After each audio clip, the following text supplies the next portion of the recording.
ఆకాశంలో అలలాగా పోయే ఆ పక్షులనే చూడు. అనుకున్న గమ్యమెంతున్న గాని అవి ఆపవు తమ పరుగు. నీ చుట్టూ ఉన్న ప్రతి ఒక్కటి లక్ష్యంతో బతుకుతుంది. అది పట్టే వరకు గురి పెట్టునురా తమ శక్తి పెట్టుబడిని.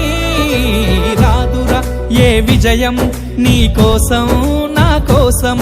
ఎటుపోదురా నువ్వు చేసిన కష్టం ఎప్పటికైనా సొంతం.